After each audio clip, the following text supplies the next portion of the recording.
Fears are rising about the local implications of Labour's plan to create super councils under local authority reform that has been accused of providing cover for tax rises.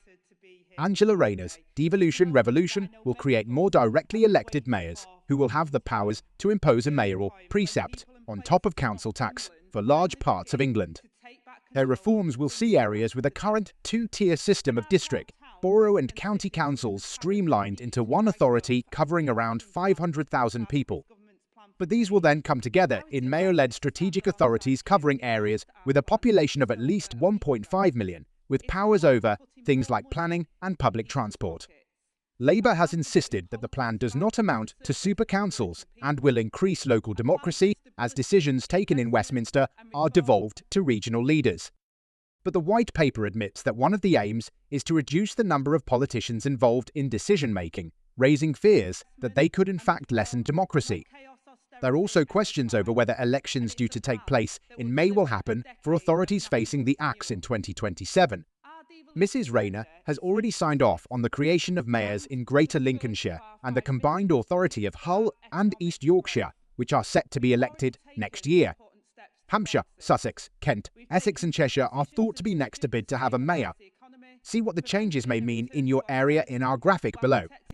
Unveiling the plans yesterday, the Deputy Prime Minister, Miss Rayner, said England will go from one of the most centralised nations to one where local leaders with skin in the games have significant powers. This would include an attempt to give everyone a directly elected mayor instead of the current hybrid system, where there are county and district councils which handle different duties, as well as unitary authorities. Existing combined authority mayors already levy a precept on top of council taxes in Manchester, Liverpool and Cambridgeshire. But the Conservatives said that the document sends a very clear message to authority leaders that this government feels that the men from Whitehall know best what their place needs, not bottom-up local leadership, but top-down templates for local government. Conservative shadow Local Government Minister David Simmons told the Commons, instead of genuine devolution, what this white paper sets out is a reductive approach. It's a mishmash of new tiers, new taxes, taking decision-making further distance away from residents, and if the experience of London is anything to go by, costing them a fortune at the same time. Vicky Slade, the Liberal Democrats' local government spokeswoman, said that when councils in Bournemouth, Christchurch and Poole merged in 2019 to create a single authority, it left taxpayers not convinced that large unitaries work for them. And there was also pushback in the Commons from Labour MPs, with Cat Smith, who represents Lancaster and Wyre, warning local government minister Jim McMahon, to many of my constituents, this looks a lot like a one-size-fits-all model that works for Greater Manchester, which he represents quite ably, but doesn't necessarily work for the rural English counties. Mr. McMahon rejected the one-size-fits-all argument any more than to say that councillors work in some areas, but not others. Members of Parliament work in some areas, but not others. In the end, mayors, when given the powers and the resources, can achieve change in partnership with local leaders. We are not creating super councils. We are creating a strategic authority that gives power from this place downwards and allows councillors to have far more power. Taking questions about county council elections due in 2025, the minister said, "The assumption is that elections in counties are taking place as planned with the exception of those areas who actively come to us to say that they want reorganisation discussions and they have a proposal that they can work up. There would be no elections for an authority which has confirmed its reorganisation plans, with voting postponed until a shadow authority emerges. On the process of creating the new authorities," he added. "The government's role is to invite and to receive. It's not our job to draw the maps that then follow. It's for local areas to do that." Mrs. Rayner talked up new mayoral powers, adding, "Mayors will be hardwired into the fabric of how we govern and will lead the way on house, building, transport skills, and more. Too often, mayors' hands are tied by Whitehall, even when it comes to allocating their own budgets. So we will create a clear and transparent route for all mayoral combined authorities to receive an integrated settlement. This means moving resources between projects that matches what their people need." She also said ministers will be able to knock heads together in areas which can't agree on coming together.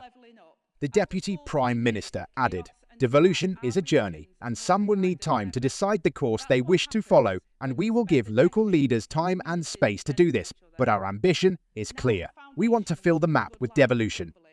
Our manifesto pledged to give everyone access to devolved power, but she was accused of giving local people power with one hand while taking away democracy with the other, after suggesting that authorities undergoing reorganisation could see their 2025 elections delayed.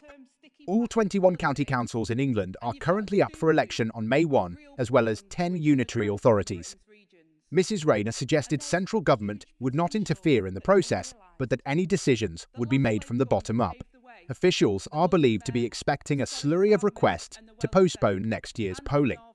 Earlier, local government Minister Jim McMahon told LBC, "This is an open invitation for councillors who want to be part of an early tranche of reorganisation and devolution to come forward. At the moment, the assumption is that elections are going ahead. However, it's usual in a process of reorganisation that when a council makes a request for reorganisation, that if there are elections taking place to a council that essentially won't exist within the term of those elections, you hold off those elections and you elect to a shadow body." Richard Tice, the Reform UK deputy leader, said they will present this as saving money and being more efficient.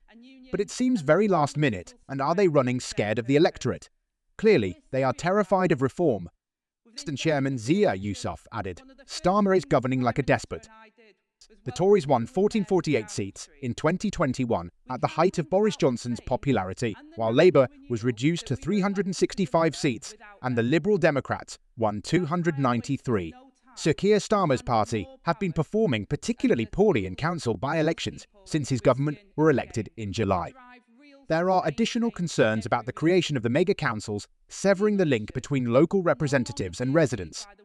Green Party co-leader Adrian Ramsay MP said, "Local democracy is in urgent need of reform, but this white paper does not deliver the real change our local councils need. These plans risk moving power away from local councils to huge remote super councils and regional mayors. Devolution must mean real decentralisation of powers and funding so local councils can deliver the improvements to services that their communities need." A district council's network spokesperson said, "We are concerned about the potential for reorganisation to be disruptive, hitting the delivery of local services, as has been the case in the past. It is likely to make it much harder for councils to focus on investing in and delivering the government's missions. That would be in nobody's interests." Simon Kai, policy director at Think Tank Reform, said, "There is also a risk that plans to abolish district councils will leave local neighbourhoods feeling even more neglected. The result of reforms cannot be simply the creation of a new White House at a regional level. Communities need a real say."